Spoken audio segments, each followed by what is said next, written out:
En allant chercher le premier jour. Quitte à la manif des résistants. Bouh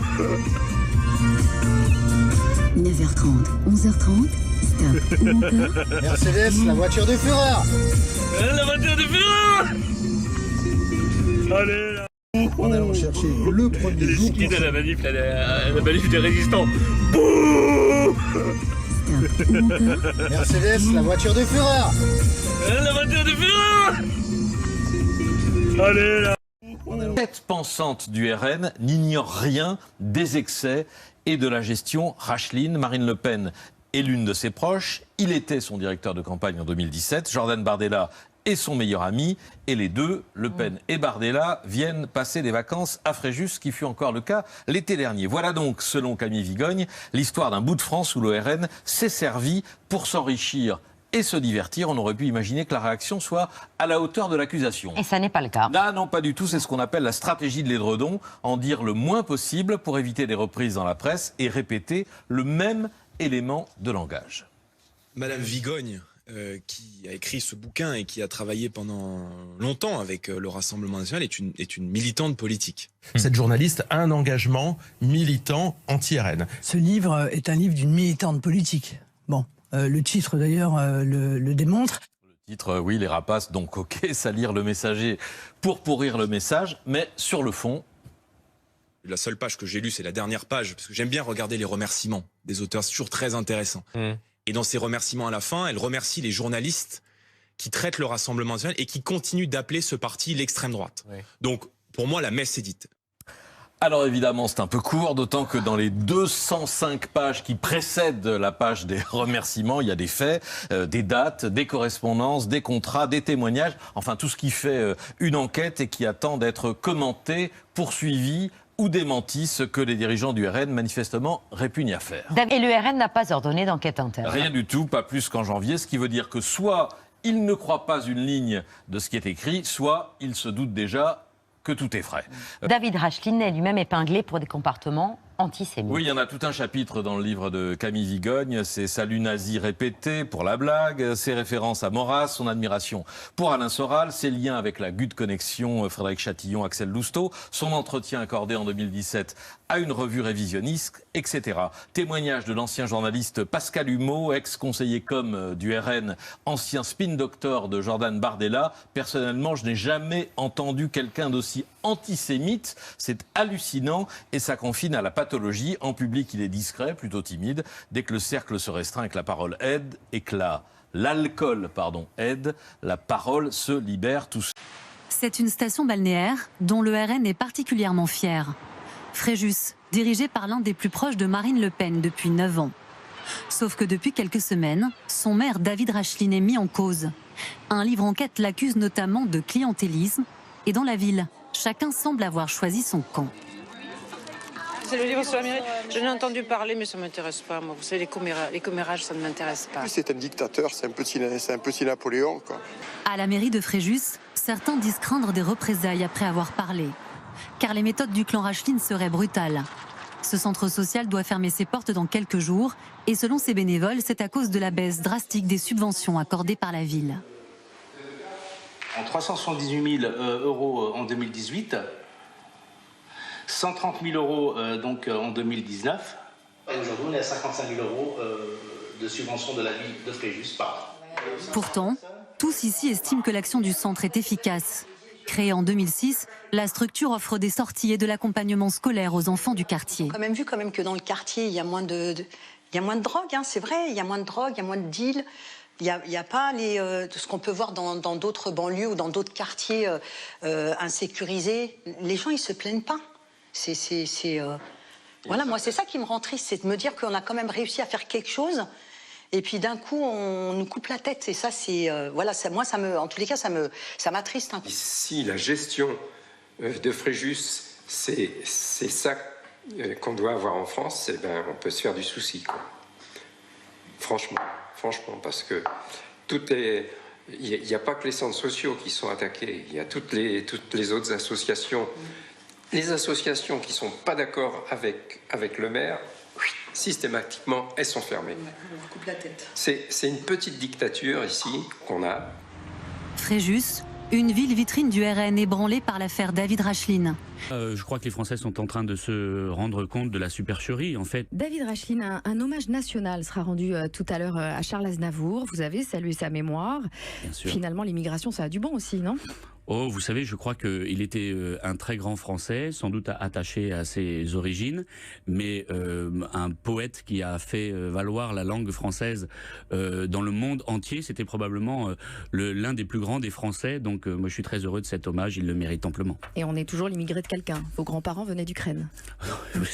c'est pas le sujet, mais, si, un peu. mais si vous voulez, moi, ça ne me pose aucune difficulté. Moi, je crois que la France a réussi, en effet, à assimiler énormément de personnes. Tant mieux. Aujourd'hui se pose la question, en effet, de cette assimilation, en effet, de cet amour de la France, qui n'est pas partagé par tous, malheureusement. Monsieur Aznavour partageait, lui, cet amour de la France. Merci David Racheline. Merci à vous. Audrey Crespo de Mara pour l'interview politique de la matinale, c'est tous les jours à 8h15. Vous parliez d'immigrés ? Une petite particule en plus. Devant la caméra, ses réflexes sont ceux d'un professionnel. On la refait, celle-là. David Racheline, 28 ans, est le maire de Fréjus. C'est la plus grande ville tombée en 2014 dans l'escarcelle du Front National. Lui se définit davantage comme un maire patriote que frontiste.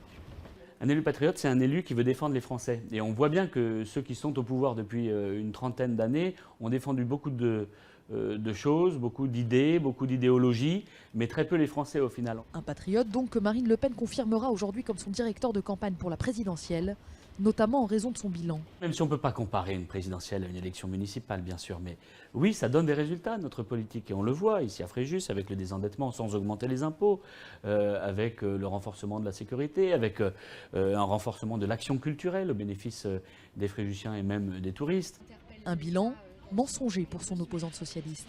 C'est sans aucun doute un très bon communicant dans la rhétorique politique permanente, mais ce n'est pas un maire de Fréjus, puisque je vous le dis, les Fréjusiens le cherchent encore. La même l'accuse d'être sectaire et intégralement acquis à la cause de son parti. Il est arrivé en politique avec un seul objectif, qui était de servir le Front National. Il est un apparatchik à part entière du parti, et donc il est au cœur du dispositif qui sera soi-disant présenté ce week-end comme un dispositif d'ouverture, et qui est en fait un dispositif de fermeture sur le premier cercle de l'extrême droite française et du Front National. Des critiques qui sont loin d'ébranler ses plus proches soutiens comme Marion Maréchal Le Pen. Elle voit d'abord en lui un militant loyal. C'est quelqu'un qui est vraiment un bébé Le Pen, puisqu'il est rentré encore adolescent lorsque Jean-Marie Le Pen était aux affaires, alors que sa famille n'était pas spécialement Front National. Donc vraiment un côté génie politique, on le sent d'ailleurs encore aujourd'hui. Et il est un peu, cette histoire sur le long entre le Front National de Jean-Marie Le Pen et finalement maintenant le Front National de Marine Le Pen. L'an prochain, David Racheline aura pour mission de faire rentrer Marine Le Pen à l'Élysée et d'exploser le plafond de verre auquel le parti est confronté depuis plus de 40 ans. Bonsoir Camille Vigogne-Lecoat. Bonsoir. Grand reporter à l'Obs qui consacre sa une cette semaine à la face cachée du RN qui est au cœur de votre enquête sur la mafia varoise de Marine Le Pen. Une enquête qui met à mal justement l'image de modération que ce modèle patiemment le Rassemblement national et au discours. Vous vous opposez les faits. Aujourd'hui, la seule preuve qu'on ait ou pas de la gestion de Marine Le Pen au pouvoir, ce sont ses mairies. Direction donc Fréjus, dans le Var, dont le RN David Racheline est maire depuis 2014. À l'époque, il avait fait une promesse, je vais réduire la dette colossale de cette commune, qui était à l'époque, je crois, la 10e ville la plus endettée de France. La situation financière de notre commune est inquiétante, mais quotidiennement, nous travaillons à rattraper la catastrophe de l'UMPS. 140 millions d'endettement, donc, pour un budget de 100 millions d'euros. Ça nous a conduit à faire des efforts dans tous les domaines.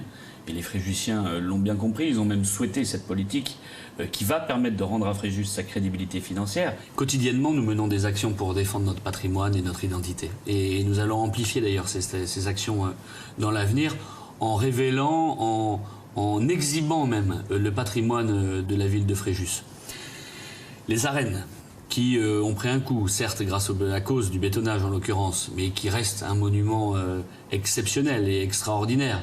David Racheline a-t-il rendu à Fréjus sa crédibilité financière ? Pas du tout. Aujourd'hui, la ville de Fréjus est plus endettée, au moins autant endettée qu'en 2014. David Racheline aime parler de bons et de mauvais endettements. La réalité, c'est qu'il a vendu beaucoup de terrains municipaux quand il est arrivé pour faire rentrer de l'argent dans les caisses de Fréjus. Ça a semblé marcher, en tout cas sur les chiffres comptables au début.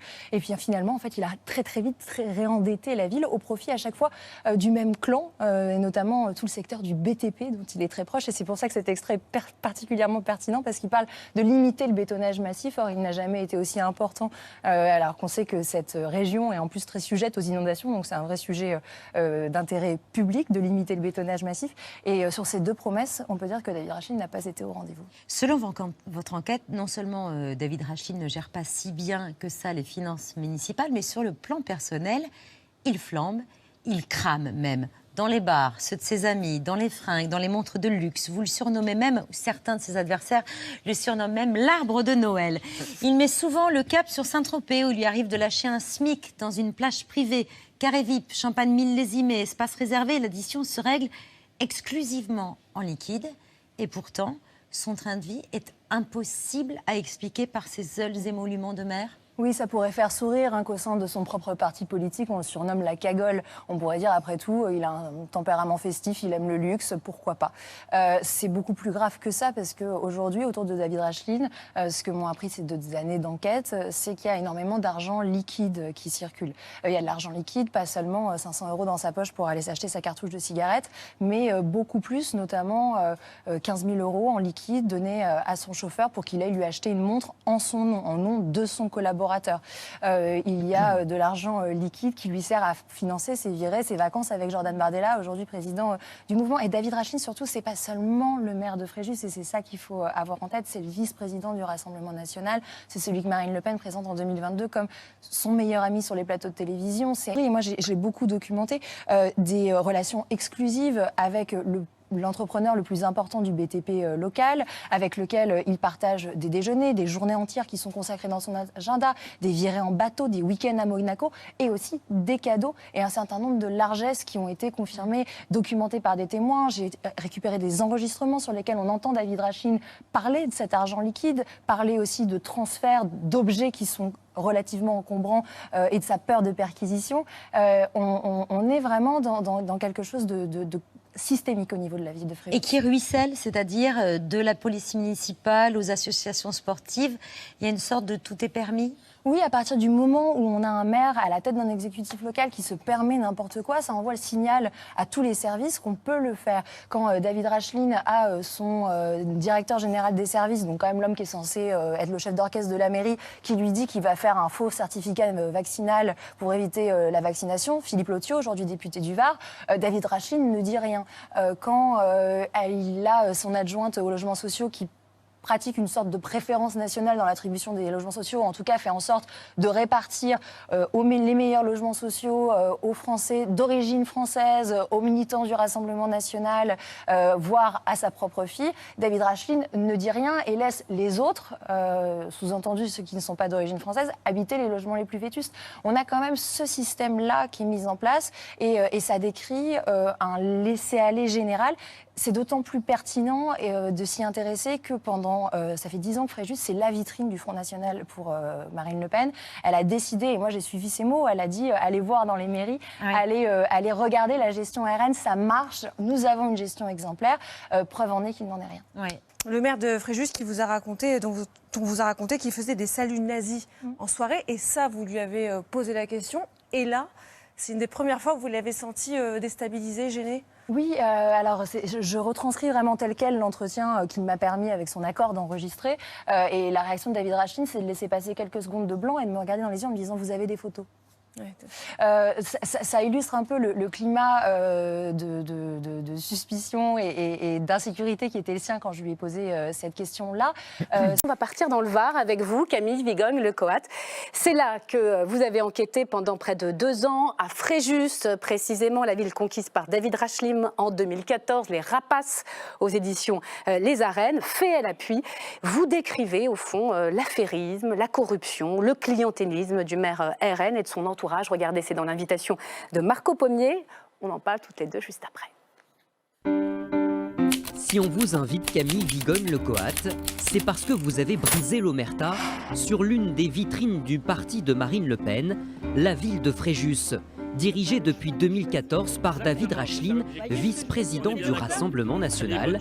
Avis de tempête sur la cité varoise. C'est un système politico-financier, un système quasi mafieux mis en place par David Racheline, où affairisme, clanisme prospèrent au détriment des citoyens. De vous, Camille Vigogne-Lecoat, nous retenons la journaliste grand reporter à l'Obs, après plusieurs années à l'Express. Passé par France 5, TF1 et bien sûr par LCP. Aujourd'hui, vous disséquez l'exercice du pouvoir du RN, 2 années d'enquête au cœur du système Racheline. Vous dites que la corruption et le clientélisme règnent à Fréjus, à l'image de cet entrepreneur local tout-puissant qui rafle les marchés publics de la ville. Vous vous êtes plongé dans les registres de la mairie. À la mairie de Fréjus, l'entrepreneur du BTP est comme chez lui. Il entre sans rendez-vous dans le bureau du maire, plusieurs fois par mois. Sans oublier les déboires de l'élu varois, son train de vie démesuré au-delà de ses revenus. Bijoux, montres de luxe, l'argent liquide coule à flot. L'arbre de Noël l'appelle certains. Et vous affirmez: il met souvent le cap sur Saint-Tropez, où il lui arrive de lâcher un SMIC dans une plage privée. Carré VIP, champagne millésimé, espace réservé, l'addition se règle exclusivement liquide. Des dérives, des dérapages racistes et antisémites aussi, de la part du maire comme de son entourage, jusqu'au salut nazi. Personnellement, je n'ai jamais entendu quelqu'un d'aussi antisémite, c'est hallucinant, ça confine à la pathologie. Témoignages, dates, correspondances, contrats, un récit chirurgical sous le feu des critiques des ténors du Rassemblement national, à commencer par la patronne. Ce livre est un livre d'une militante politique. Bon, le titre d'ailleurs le démontre. Si la justice considère qu'elle doit se saisir de ces ragots ou de ces accusations, elle le fera. Fidèle des plus fidèles de Marine Le Pen et de Jordan Bardella. Marine Le Pen était encore au mois de juin sur un voilier dans le golfe de Saint-Tropez, dans un des établissements de l'entrepreneur en question avec David Racheline. Donc, quand il arrive à la tête de la ville en 2014, au terme, il faut le rappeler, d'une triangulaire fratricide avec 2 candidats de droite. S'il n'y avait pas eu 3 candidats, il n'aurait jamais été élu. Il promet de la désendetter. Cette ville, 170 millions de dettes au départ. Et Marine Le Pen qui cite régulièrement en exemple Fréjus pour sa bonne gestion. En réalité, c'est tout le contraire.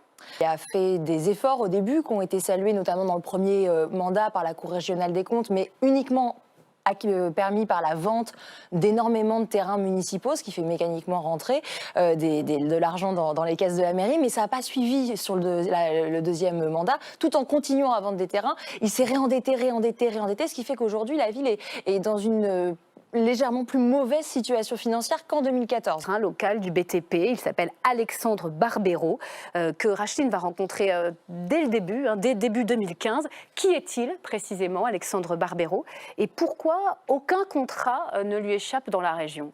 Alors, il est surnommé Pac-Man, comme la petite bête des jeux vidéo qui mange tout par ses concurrents qui ont très peur de lui, ou Don Corleone. C'est un homme extrêmement puissant, plus puissant, disent absolument tous les acteurs locaux que les maires de Fréjus ou de Saint-Raphaël. C'est l'acteur dominant dans le BTP. Parce que vous citez un homme d'affaires installé dans la région qui vous dit « si je parle, je prends un risque pour ma vie ». Bien sûr, bien sûr. Il y a une vraie omerta. On sait, tout le monde sait dans le sud-est, enfin l'est Var, que comment Alexandre Barbero tient une partie de sa puissance, de ses liens avec les politiques. Et moi, ce que j'ai pu documenter, parce que c'est important de documenter ces faits, c'est qu'il entretient une relation extrêmement nourrie avec David Racheline, mais comme on n'en voit jamais avec un entrepreneur. C'est-à-dire que plusieurs fois par mois, il y a des déjeuners à son domicile qui sont organisés. Il entre, on l'a vu dans le reportage, sans frapper à la mairie. David Racheline va sur le bateau d'Alexandre Barbero. Il va dans l'appartement à Monaco de son ex-beau-frère regarder le prix du formulaire. Et tout de suite, des enveloppes d'argent liquide circulent. Et c'est là que, témoins, en plus de toutes sortes de cadeaux. Bien sûr, des témoins m'ont raconté avoir observé des enveloppes en craft chez David Racheline et certains de ses proches. Ces enveloppes, en tout cas, cet argent liquide qui est beaucoup dans les poches du maire, on le retrouve dans des achats précis que là encore j'ai pu retracer. Alors on va y venir aux achats, mais pour bien comprendre, en gros c'est Barbero, d'après tous les témoignages que vous avez pu recueillir, qui donnerait ces enveloppes en liquide ou ses proches à Racheline en échange des marchés publics? Il existe un fort soupçon effectivement d'achat ou en tout cas de cadeaux visant qui a expliqué en partie l'hégémonie de cet entrepreneur sur les contrats publics, mais aussi en partie sur les contrats privés, parce qu'il faut savoir que cette entreprise-là est présente sur la plupart des gros contrats privés. Pourquoi ? Parce que selon les acteurs du secteur, il ne serait possible d'obtenir un permis de construire du maire que si on montre que pour le raccordement, on passera par l'entrepreneur, que pour les plans, on passera par l'architecte, etc. Donc c'est pas seulement quelque chose qui concerne les marchés publics, c'est aussi quelque chose qui concerne tout le domaine privé. C'est bien de le préciser. Vous l'avez dit, il flambe Racheline, il aime la fête, son surnom c'est la cagole, il adore Saint-Tropez. Le sujet de Marco Pommier le disait, il peut lâcher un SMIC en un week-end sur une plage. Tout ça, c'est l'argent de Barbero ? En tout cas, c'est de l'argent liquide. C'est pas l'argent de ses émoluments.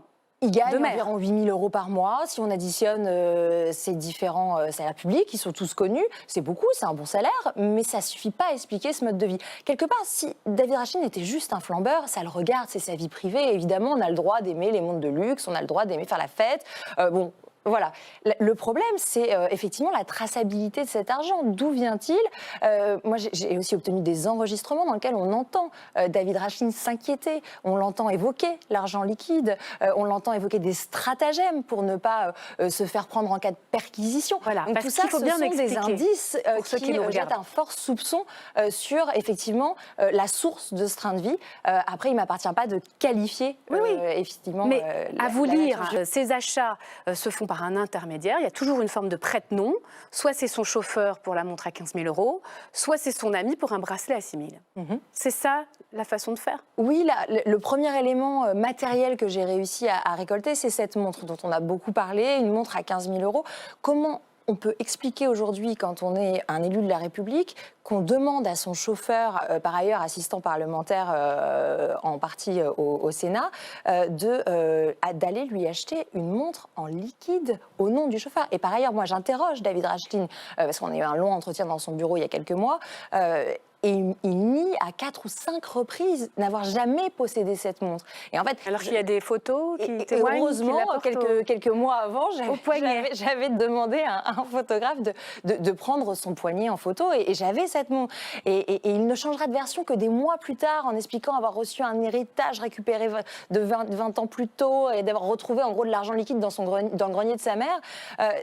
Mais dans ce cas-là, pourquoi ne pas l'avoir acheté lui ? Enfin, il y a des choses qui sont absolument incompréhensibles. Et qui jette effectivement un fort soupçon sur l'origine de cet argent. Cette manière de faire envoie le signal aux employés municipaux que tout est permis d'une certaine manière. Vous montrez aussi que dans l'attribution des logements sociaux, on réserve les meilleurs aux Français et les plus endommagés, voire vétustes, aux bougnoule, comme les appelle l'adjointe au logement. Oui, ce que j'ai pu documenter, c'est une atmosphère où les propos racistes étaient au minimum non sanctionnés, voire parfois encouragés sous couvert d'humour. Dans le cadre des logements sociaux, c'est une sorte de préférence nationale qui ne dirait pas son nom. On note aussi que l'adjointe au logement a réservé un très beau logement pour sa propre fille, a logé également des militants du Rassemblement national qui arrivaient parfois d'autres régions très lointaines. Tout ça, ça raconte en fait un système où de l'association sportive à la police municipale, en passant par les logements, comme le maire prend beaucoup de largesse avec ce qu'il peut faire ou ce qu'il est censé faire, on s'autorise des choses similaires dans les services municipaux. C'est le ruissellement, mais façon tout est permis. Il ne dit rien non plus quand son ancien directeur général des services, Philippe Lotio, qui est député ici à l'Assemblée nationale, va faire un faux certificat vaccinal pour le Covid. Il y a énormément de scènes, j'ose dire, des anecdotes. Est-ce que vous avez... Il n'a toujours pas reçu de plainte. Il a beaucoup communiqué sur ce dépôt.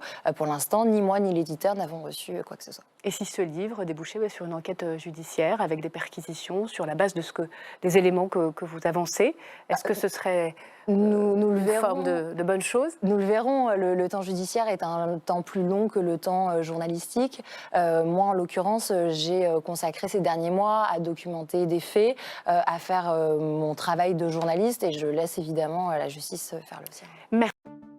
Ce que j'ai découvert pendant cette enquête, c'est un véritable système qui s'organise autour de la ville de Fréjus avec en son sein un maire, David Racheline, le vice-président du Rassemblement national, accro à la fête, au service de son clan, rongé par l'affairisme et le clientélisme. Et tout ça, ça jette une lumière sur Fréjus, mais aussi sur l'exercice du pouvoir du Rassemblement national. Racheline, c'est pas n'importe qui au Rassemblement national, c'est un très proche de Marine Le Pen. En 2022, elle le présente comme son meilleur ami sur les plateaux de télévision. C'est un des plus proches également de Jordan Bardella. David Racheline, c'est un historique du parti frontiste. Il est rentré au parti à 16 ans, il était absolument fan de Jean-Marie Le Pen, une sorte de père de substitution. Donc il a d'abord été extrêmement lepéniste intégral, fidèle à Jean-Marie Le Pen, puis fidèle et loyal à Marine Le Pen. David Racheline au Rassemblement national, il est surnommé la pie ou l'arbre de Noël. Tout ça en raison de son amour du luxe, des marques, de tout ce qui claque. D'autres m'ont dit aussi c'est une cagole, David Racheline. Il y a vraiment ce côté très méditerranéen, très varois, mais poussé à l'extrême de la personne qui veut montrer qu'elle a réussi à grand renfort et à grande débauche de marques et de luxe. Au cours de cette enquête, j'ai découvert l'existence de plusieurs montres. D'abord, une montre de la marque Hublot. C'est intéressant parce que c'était à l'époque le premier élément qui permettait d'étayer des soupçons de corruption qui planaient autour du maire de Fréjus. Et ce qui est particulièrement révélateur, c'est qu'au cours de ces quasiment 2 ans d'enquête, David Racheline va changer de version au sujet de cette montre qu'il porte à son poignet à de multiples occasions, régulièrement. Au début, il nie complètement avoir jamais eu cette montre, il ne sait pas que je dispose de photos. Puis il nie qu'elle appartienne à son collaborateur, puis il nie l'avoir achetée, finalement il dit que c'est sa montre, finalement il dit que c'est son collaborateur qui l'a achetée en liquide, finalement il avoue avoir plusieurs montres alors qu'il m'a souvent dit qu'il n'en avait qu'une. Toute cette version évolue au fur et à mesure de l'enquête et ça dessine en fait un faisceau de mensonges autour du niveau de vie de David Racheline. On sait que David Racheline touche autour de 8 000 € par mois, c'est un très bon salaire, mais c'est un salaire qui n'explique pas toutes ces montres de luxe ou ce train de vie absolument fastueux. David Racheline reconnaît avoir un caractère plutôt festif, je le cite. Ce que j'ai découvert, c'est qu'au-delà de son amour de la fête, il avait une faculté à s'abstenir des règles quand il faisait la fête, notamment dans son bureau de la mairie, qui a vraiment été pendant des années l'épicentre de soirées débridées et sans limite, à tel point que les administrés, les habitants autour de la place de la mairie de Fréjus avaient pris l'habitude de téléphoner au standard en plein milieu de la nuit de la mairie pour demander à ce que les nuisances sonores du maire cessent. C'est intéressant aussi parce que ces fêtes, elles n'ont pas complètement cessé pendant le confinement, elles ont continué, y compris en période de restrictions sanitaires, au détriment de règles. Et ça illustre en fait, au-delà de l'anecdote, une capacité à considérer que les règles et les lois sont faites pour les autres et que lui, son clan, ceux qui l'entourent à la mairie peuvent s'en affranchir. Alors le bilan de David Racheline, il est intéressant parce que pendant longtemps, Marine Le Pen disait la gestion RN, ça marche, c'est efficace, regardez notre gestion. Et si on se penche sur la ville de Fréjus, on peut voir qu'il n'en est rien. David Racheline, quand il a été élu en 2014, il a fait campagne sur 2 éléments, l'endettement de la ville et la fin du bétonnage. Sur ces 2 piliers, on peut dire qu'il y a un échec factuel. Aujourd'hui, la ville de Fréjus est au moins autant endettée, si ce n'est plus, que quand David Racheline a récupéré la ville en 2014. Et concernant le bétonnage, j'en parle même pas. Il n'y a absolument aucun effort qui a été fait pour limiter la bétonisation de l'agglomération de Saint-Raphaël et de Fréjus. En l'occurrence, c'est un problème extrêmement profond dans un département qui connaît régulièrement des épisodes d'inondation extrêmement dramatiques du point de vue matériel, mais aussi du point de vue humain, avec régulièrement beaucoup de morts dans ces épisodes d'inondation. Alexandre Barbero, c'est un personnage qui est au cœur de mon enquête. C'est le patron du BTP de l'Est-Var. Il est tout puissant, là-bas tout le monde le connaît. Il n'est pas seulement à la tête d'une grosse entreprise de construction, mais aussi d'une holding qui regroupe des hôtels, des restaurants, un golf. David Racheline entretient une relation exclusive avec cet entrepreneur, faite de nombreux déjeuners, de week-ends, de sorties à la mer, de voyages à Monaco pour aller voir les grands prix de Formule 1. Avec cette famille Barbero, il y a un rapport extrêmement trouble. Des journées entières sont bloquées par David Rachlin dans son agenda consacré à Alexandre Barbero. Ça pose une énorme question de limite, de distance, d'autant plus que cet homme a régulièrement été épinglé, notamment par la Cour régionale des comptes, pour avoir la mainmise, un monopole sur les appels d'offres dans la région. Donc ça, c'est du côté du public, mais si on regarde du côté des chantiers privés, il est aussi présent dans tous les grands chantiers de construction de l'Est-Var. Donc ça pose évidemment d'énormes questions. Au-delà du cas Rachlin, c'est intéressant de se pencher sur la ville de Fréjus parce que ça raconte beaucoup de l'exercice du pouvoir du Rassemblement national. Aujourd'hui, c'est un parti qu'on a du mal à attraper, c'est un parti qui consacre énormément d'énergie à lisser son discours, à modérer son image. Marine Le Pen apparaît aux yeux de beaucoup de Français comme une personnalité de plus en plus rassurante, ce qui n'était pas le cas auparavant. Par rapport à ça, je pense qu'il est extrêmement important quand on est un journaliste qui suit ces questions-là, de s'intéresser non pas seulement aux discours, qui, on le voit, sont très édulcorés la plupart du temps, mais aux faits. Et les faits, ça suppose de se pencher au cœur d'un exécutif local, ça suppose d'aller regarder les votes, ça suppose d'aller regarder que fait-on de l'argent, comment déploie-t-on ces services municipaux. Et ça, je pense que c'est essentiel parce que ça raconte beaucoup plus qu'un discours de Marine Le Pen à l'Assemblée nationale. Après une première enquête qui était parue dans l'Express en janvier dernier, à cette époque, David Rachlin avait fait acheter tous les exemplaires du journal en vente dans les kiosques. C'était bien pour nous, c'était une bonne opération. En parlant de vous, il qualifie de journaliste qui fait chier. Est-ce qu'il a porté plainte contre vous et est-ce que ces 2 années d'enquête ont été difficiles ? Ces 2 années d'enquête ont été dynamiques, je dirais, s'il fallait trouver un adjectif. Non, c'est finalement la réaction à cette première enquête parue dans l'Express qui m'a intimé le désir très fort de poursuivre cette enquête. Les réactions ont été extrêmement parlantes. À l'époque, Jordan Bardella va sur les plateaux de télévision en parlant d'une plainte déposée contre moi, contre le journal, d'un droit de réponse. Il n'y a jamais rien eu, ni plainte contre moi, contre le titre, ni droit de réponse. C'est une technique vieille comme le monde. Marine Le Pen, en tout cas, le secrétaire général de son groupe à l'Assemblée nationale, va ordonner aux députés de cesser tout contact avec moi. On est vraiment sur une défense clanique qui s'organise. Il faut sauver le soldat Rachlin. Ils auraient pu réagir de façon complètement différente. Vous révélez également dans votre livre que pour vous, il est impossible que Marine Le Pen ne soit pas au courant justement des agissements de David Rachlin, de son système d'affairisme. On rappelle que c'était son directeur de campagne en 2017, qu'elle l'a soutenu dès 2014 pour accéder à la mairie. Elle ne peut pas ne rien avoir vu, c'est impossible. Elle était sur un voilier avec David Rachlin au mois de juin. Ce que j'ai découvert, c'est qu'ils avaient passé un long week-end de vacances sur un voilier avec Jordan Bardella, David Rachlin, Marine Le Pen, et ils s'arrêtent où ? Ils s'arrêtent à déjeuner dans l'établissement de ce patron du BTP dont ils sont extrêmement proches, qui leur ouvre. Ils descendent du bateau, ils traversent, ils descendent dans l'eau et ils montent sur la plage de Saint-Raphaël, monter dans l'espace VIP, déjeuner chez cet entrepreneur du BTP. Elle ne peut pas ignorer tout ce qui se passait. Un de ses meilleurs amis d'enfance, militant du Front National historique comme lui, Maton, enfin on dit plus Maton mais surveillant de prison, qui nomme à son arrivée chef de cabinet, je crois, je le dis de mémoire, le titre exact ça doit être ça, et qui va l'accompagner, qui avait pris l'habitude régulièrement de le saluer d'un Heil Hitler à la porte du bureau en claquant les talons, sous couvert d'humour. Évidemment là aussi, des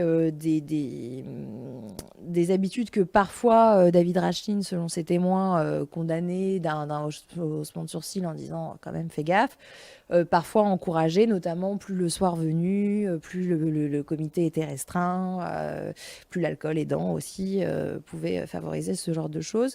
Quand j'en ai parlé à David Rachlin lors de notre entretien en janvier, et puis je le relate pareil de façon assez détaillée dans le livre, la première réaction donc j'étais dans ma liste de questions on va dire entre guillemets désagréables, j'ai dit voilà, plusieurs témoins me parlent de ça, comment est-ce que vous l'expliquez, est-ce que c'est quelque chose qui vous a échappé, de l'humour, un truc. Et là, gros silence, mais vraiment gros silence de David Rachlin qui dure plusieurs secondes. Et il me dit vous avez quoi ? Vous avez des photos ? Vous avez une vidéo ? Et moi, je me tais et il repose la question. Voilà. Et je trouve que ce moment-là, il est hyper révélateur, en fait. Alors après, évidemment, il dit tant qu'il n'y a pas de preuves, c'est des ragots, etc. C'est quand même à mettre en relation. On avait une vidéo aussi de David Racheline qui était mort de rire dans la voiture, à l'arrière d'une voiture conduite par quelqu'un qui avait un peu l'uniforme du skinhead, crâne rasé, polo Fred Perry, et qui faisait des saluts nazis dans une Mercedes, et on entendait David Racheline derrière dire Mercedes, la voiture du Führer, avec une voix un peu gutturale.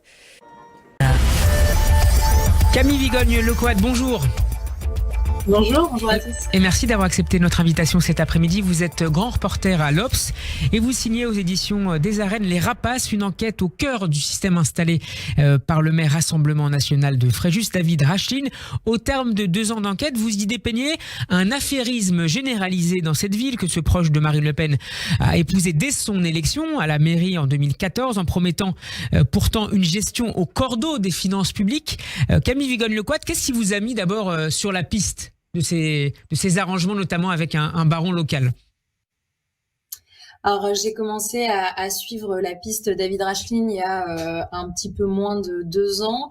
À l'époque, j'étais chargée de suivre le Rassemblement National et plus largement l'extrême droite au sein de la rédaction du service politique de l'Express. Donc, c'était mon travail de suivre ce parti politique et donc aussi la gestion de ces collectivités.